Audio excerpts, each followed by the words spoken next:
अस्सलामु अलैकुम वरहमतुल्लाहि वबरकातुहू। आज एक और नौजवान लीडर खालिद उमर को गिरफ़्तार कर लिया गया है। इन पे दहली फसादत की साजिश रचने का इल्ज़ाम लगाया गया है।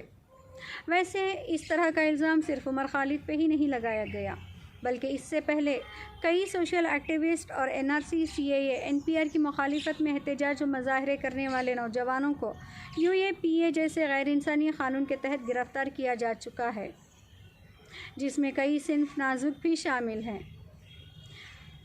हैरत की है न बात कि खून हमारे अपनों का बहाया गया, हमारी मसाजिद को आग लगाई गई, हमारे इमामों के गले काटे गए, हमारे घरों में आग लगाकर हमारे आशियानों को राख बनाया गया, सरेआम हमारी बेटियों की आबरू लूटी गई, हमारी माँओं की कोख उजाड़ी गई, हमारी बहनों का सुहाग छीना गया, हमारे बच्चे यतीम किए गए, खुद हमारे हमसायों ने ही हमारी पीठ में छुरा घोंपा, एक एक मुस्लिम घर की निशानदही करके हमें लूटा गया, माँ बाप के आगे औलाद को, भाई के आगे भाई को ज़िंदा जलाया गया, नालियों से निकलने वाली वो दर्जनें लाशें हमारी ही थी, मुहाफिज के हाथों हामिला खातून पे डंडे भी बरसाए गए, मुहाजिर कैंपों में दर दर की ठोकरें खाने वाले भी तो हम ही थे।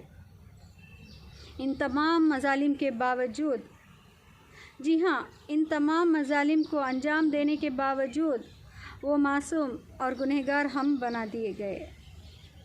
ज़िंदानों को हमारे नौजवानों का मुक़द्दर बना दिया गया। क़ियादत के जो दीप जले थे वो अब एक एक करके बुझने को हैं।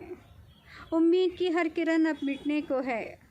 ऐसे में हमारे मुल्ली व सियासी रहनुमाओं को नींद कैसे आती है, उन्हें भूख कैसे लगती है, उनके हलक़ के नीचे खाना कैसे उतरता है।